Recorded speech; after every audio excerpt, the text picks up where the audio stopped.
우리에게 주신 하나님 말씀 구약성경 열왕기상 13장입니다. 오늘 하루도 하나님의 은혜가 풍성하시기를 축복합니다. 솔로몬이 죽고 르호보암이 왕이 된 후에 이스라엘은 혼돈으로 빠지게 되지요. 하나님께서 여로보암을 르호보암 시대에 하나님의 대안으로 세우십니다. 열왕기상 11장 30절 31절 말씀이 이러합니다. 아이야가 자기가 입은 새 옷을 잡아 12조각으로 찢고 여로보암에게 이르되 너는 10조각을 가지라. 이스라엘의 하나님 여호와의 말씀이 내가 이 나라를 솔로몬의 손에서 찢어 빼앗아 10지파를 내게 주고. 선지자 아이야를 통해서 10지파를 하나님께서 주실 것을 약속하셨어요. 이 여로보암이 이뻐서가 아니라 솔로몬과 그 아들 르호보암이 하나님을 떠난 것에 대한 징계죠. 여로보암이 하나님을 온전히 경외하고 나라를 잘 다스리기를 기대하시는 마음으로 이 나라를 떼어주는 거예요. 하나님께서 아무에게나 그 나라를 떼어주시겠습니까? 어느 정도 자격이 되니까 너가 충분히 10개 지파를 잘 다스리고 하나님을 경외할 수 있다. 그 사명을 주신 거예요.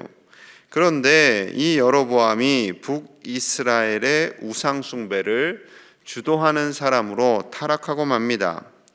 하나님께서 그 죄를 깨닫게 하시기 위해서 하나님의 사람을 보내시는 장면이 이제 오늘 본문인데요. 자, 그가 베델에 도착했을 때 여로보암은 자신이 직접 우상 곁에 서서 제사를 하고 있습니다. 자, 갑자기 등장한 하나님의 사람은 제단 앞에 가서 이렇게 외칩니다. 3절 봅니다. 3절 같이 볼게요. 시작. 그날에 그가 징조를 들어 이르되 이는 여호와께서 말씀하신 징조라. 제단이 갈라지며 그 위에 있는 재가 쏟아지리라 하매. 갑자기 누군가가 나타나서 큰 소리로 여호와께서 말씀하신 징조입니다. 제단이 갈라지며 그 위에 있는 재가 쏟아질 것입니다 하고 선포했어요. 큰 소리로 저주를 선포한 거죠. 왕 앞에서 갑자기 제사를 우상에게 바치고 있는 중에. 그러니 이 사람이 여로보암이 황당했겠죠. 주변에 있는 많은 사람들도 다 놀랐습니다. 자, 4절이에요.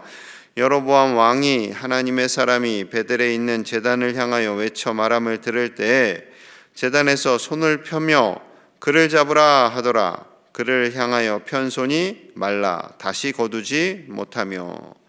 하나님의 사람이 큰 소리로 저주를 외치니까 왕이 화가 났어요. 그래서 손가락으로 저놈 잡아라 했는데 이게 더 이상 이제 안 접히는 거죠. 이게 굳어져 버린 거예요. 얼마나 당황했겠습니까? 그러면서 제단이 쫙 갈라지고 무너지게 됩니다. 여로보암이 겁을 잔뜩 먹었겠죠. 손도 그대로 있고 제단이 무너지고 깜짝 놀랐습니다. 그러자 이 사람이 회개한 것이 아니라 자기 손부터 구하려고 요청을 해요. 자, 6절입니다. 6절. 왕이 하나님의 사람에게 말하여 이르되 청하건대 너는 나를 위하여 내 하나님 여호와께 은혜를 구하여 내 손이 다시 성하게 기도하라. 하나님의 사람이 여호와께 은혜를 구하니 왕의 손이 다시 성하여 전과 같이 되니라. 일단 급한 것이 자기 손이에요. 여로보암 빨리 이 손 다시 하나님께 기도해서 움직일 수 있게 해다오. 그러자 선지자가 기도합니다. 그러자 성하게 되었어요. 하나님께 기도하면 하나님이 풀어주신다라는 것을 이 왕도 알아요. 아니까 지금 선지자에게 요청을 했겠죠. 이쯤 되면 내가 잘못했구나. 제단이 무너지고 이 선지자가 오고 내 몸이 다시 회복된 것을 깨달았으면 하나님 앞에 무릎을 꿇고 회개하는 것이 합당하지 않겠습니까? 그런데 회개하지 않고요, 오히려 황당한 소리를 해요. 자, 7절 봅니다. 7절. 왕이 하나님의 사람에게 이르되 나와 함께 집에 가서 쉬라. 내가 내게 예물을 주리라. 야, 우리 집에 가자. 내가 너에게 돈 줄게. 이렇게 된 거예요. 여러분, 이 상황은 하나님이 원하시는 상황이 아니죠. 회개하고 하나님 앞에 무릎 꿇으라고 이 선지자를 보냈는데 회개하고 무릎 꿇는 게 아니라 야, 이제 됐다. 집에 가서 맛있는 거 먹고 내가 돈 줄게. 이거나 받고 가. 이렇게 되는 거예요. 여러분, 인간의 죄가 사람을 이렇게 병들게 하는 거죠. 하나님께서 열 지파를 떼어 주었을 때는 하나님을 온전히 경외하고 사명을 감당하고 백성을 잘 다스려라 하는 건데, 이 여로보암은 오히려 우상 제단을 두 곳에나 만들고 하나님이 명령하지 않은 제사를 지내고 지금 하나님을 거역하는 일만 하고 있는 거죠. 자, 이에 대해서 선지자가 말합니다. 8절 9절입니다. 하나님의 사람이 왕께 대답하되 왕께서 왕의 집 절반을 내게 준다 할지라도 나는 왕과 함께 들어가지도 아니하고 이것에서는 떡도 먹지 아니하고 물도 마시지 아니하리니 이는 곧 여호와의 말씀이 내게 명령하여 이르시기를 떡도 먹지 말며 물도 마시지 말고 왔던 길로 되돌아가지 말라 하셨음이니이다 하고, 하나님께서 이미 아시는 거죠.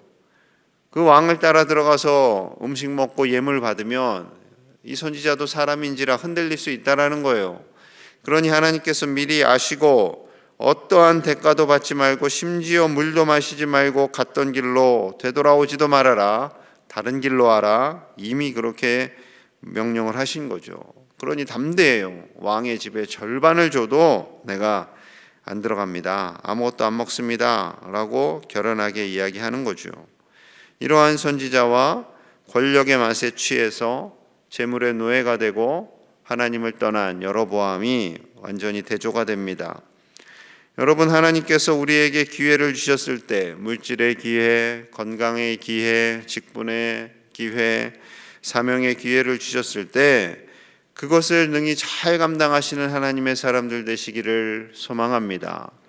헛된 것, 권력, 물질, 부귀영화 이런 거에 취하다 보면 하나님과 멀어지는 거예요. 자, 하나님도 고민되시겠죠. 분명히 여로보암을 쓰기 위해서는 권력도 줘야 돼요. 부귀영화도 주셔야 돼요.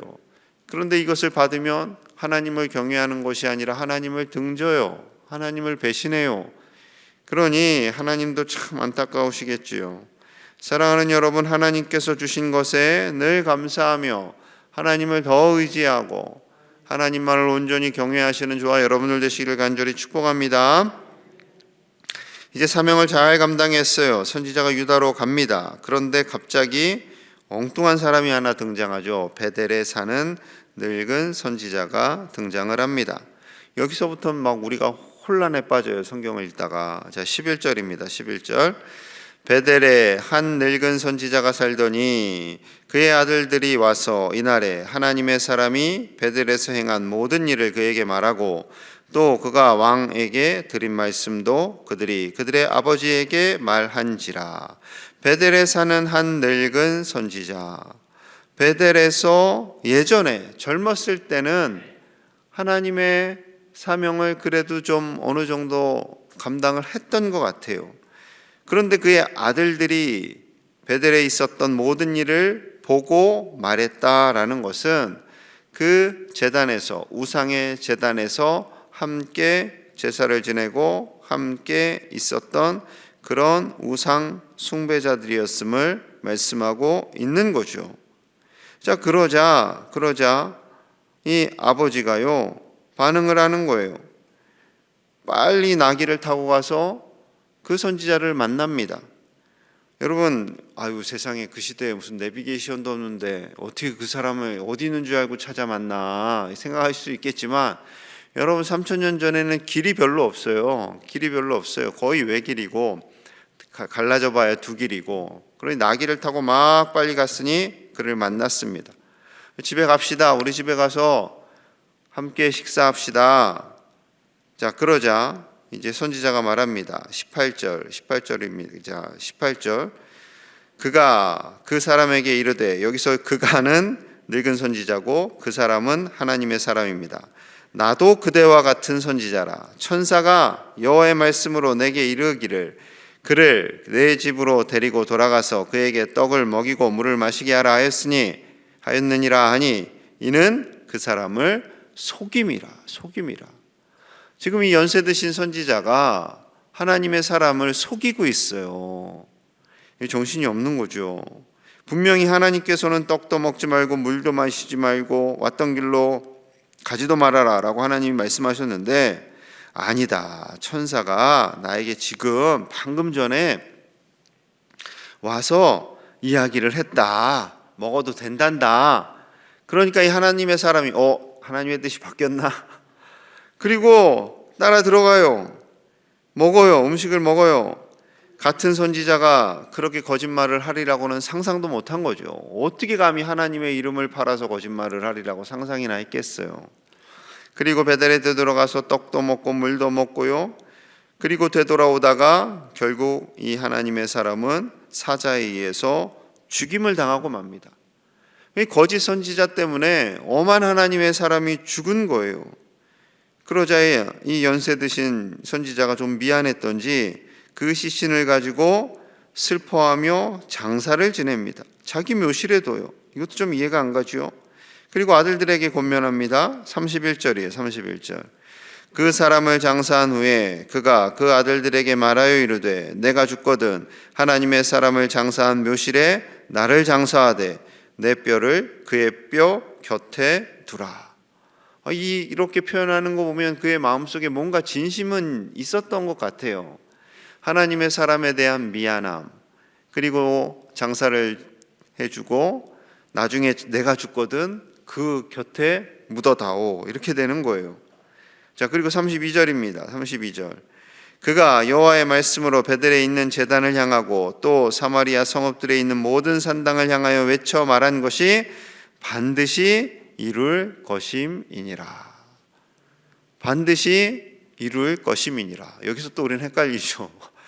이 늙으신 선지자가 왜 오락가락 하시는지, 거짓말했다가 또 이 하나님의 사람이 말한 것이 분명히 이루어질 것이다 라고 합니다. 그러니까 이분 내면 속에 이 마음도 있고 저 마음도 있는 거예요. 예전에 자기가 선지자로 쓰임 받았는데 지금은 베델, 이 가짜 우상의 제단에서 곁에 있고 사명을 제대로 감당하지도 못하고 아들은 그 제단 곁에서 일하고 우상을 섬기는 것을 보니 자신의 마음속에 혼돈이 임했던 거예요. 자, 그 이유를 정확하게 33절과 34절에 이렇게 말씀합니다. 33절이요.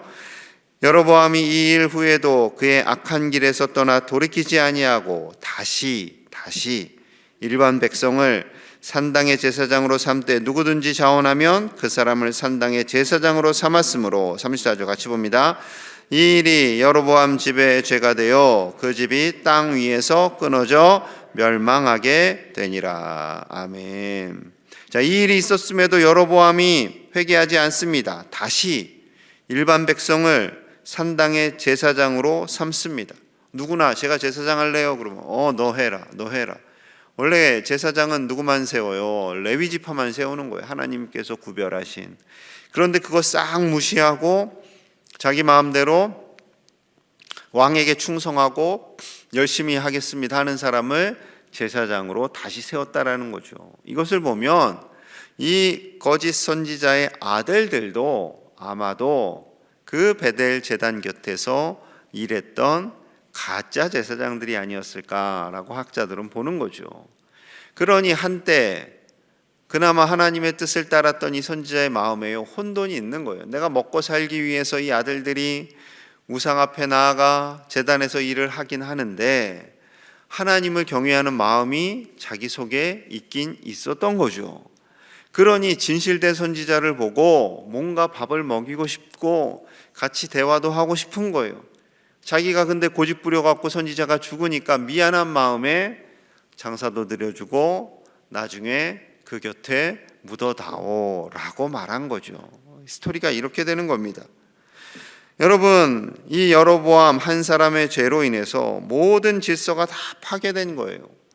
레위 지파의 정통성도 깨어지고, 그리고 성전의 정통성도 깨어지고, 선지자의 사명도 깨어지고, 다 깨어진 거죠. 여러분, 하나님을 온전히 경외하는 믿음의 사람들이 되어야 할 줄로 믿습니다. 아무리 물질과 명예와 권력 이러한 것이 우리에게 필요하지만 그것으로 인해서 하나님을 떠나지 않고 하나님을 온전히 경외하고 하나님께서 주신 사명, 하나님의 나라 가는 그날까지 끝까지 잘 감당하시는 우리 모든 제1의 가족들이 되시기를 간절히 축복합니다. 우리 함께 마음을 모아서 기도하겠습니다. 우리가 하나님의 나라 가는 그날까지 진실된 믿음, 하나님이 기뻐하시는 믿음, 온전한 믿음으로 살기를 같이 기도하겠습니다. 헛된 우상을 따르지 않기를, 물질과 명예와 권력이 우리의 우상이 되지 않기를 같이 기도하고요. 우리 트리키예와 시리아와 우크라이나를 위해 하나님의 평화가 온 세계 가운데 가득하기를 소망하며 우리 함께 간절히 기도하겠습니다. 하나님 아버지, 우리에게 믿음을 주시고 이 자리에 나와 기도할 수 있게 하심을 감사합니다. 모든 것이 하나님의 은혜인 줄로 믿습니다. 아버지여, 하나님의 나라 가는 그날까지 이 믿음을 지켜가게 하여 주시옵소서. 변질되지 않게 하여 주시옵소서. 변질되지 않게 하여 주시옵소서. 순결하고 정직한 믿음으로 살게 하여 주시옵소서. 우리 자녀손들이 모두 다 그렇게 믿음을 따라 살기를 원합니다. 하나님을 온전히 경외하기 원합니다. 하나님만 바라보며 살게 하여 주시옵소서. 아버지여, 우리에게 물질도 필요하고 건강도 필요합니다. 명예와 권력도 필요합니다. 하지만 그것이 하나님을 떠나는 도구가 되지 않게 하시고 오직 하나님만을 경외하며 진실된 믿음으로 살게 하여 주시옵소서. 헛된 우상을 섬기지 않게 하여 주시옵소서. 헛된 우상을 섬기지 않게 하여 주시옵소서. 튀르키예와 시리아와 우크라이나 땅에 하나님 은혜를 주시고 아버지, 여자들의 눈물을 닦아주시고 속히 회복되게 하여 주시옵소서. 아버지, 속히 회복되게 하여 주시옵소서. 온 땅에 하나님의 평화가 임하기를 원합니다. 온 땅에 하나님의 평화가 임하기를 원합니다. 아버지, 도와주시옵소서. 아버지, 은혜를 부어 주시옵소서. 하나님, 우리에게 믿음을 주시고 이 새벽에 나와 기도할 수 있게 하심을 감사합니다. 이 귀한 믿음, 하나님만을 경외하는 믿음으로 끝까지 하나님 안에서 살아가는 복된 자녀들이 다 되도록 축복하여 주시옵소서. 우리 자녀손들이 하나님만을 경외하기 원합니다. 이 세상의 물질과 명예와 권력을 의지하기보다는 하나님을 온전히 의지하게 하시고 하나님께서 주신 것으로 만족하며 기뻐하며 살아가는 하나님의 복된 백성들이 다 되도록 축복하여 주시옵소서. 우리에게 진실된 믿음, 순결한 믿음을 주셔서 그 믿음을 따라 온전히 살아갈 수 있도록 은혜를 허락하여 주시옵소서. 튀르키예와 시리아와 우크라이나 땅에 하나님 은혜를 주시고 하나님의 평화가 가득하게 하시며 저들의 눈물이 닦여지고 속히 모든 것이 회복될 수 있도록 아버지여 도와주시옵소서. 오늘 하루도 하나님의 은혜가 충만한 날 되기를 원합니다. 제1의 가정마다 그 자녀손들 위에 은혜를 도와여 주시고 하나님께서 동행하여 주셔서 하나님께서 주시는 기쁨이 가득한 복된 날 되도록 축복하여 주옵소서. 예수님 이름 받들어 간절히 기도하옵나이다. 아멘.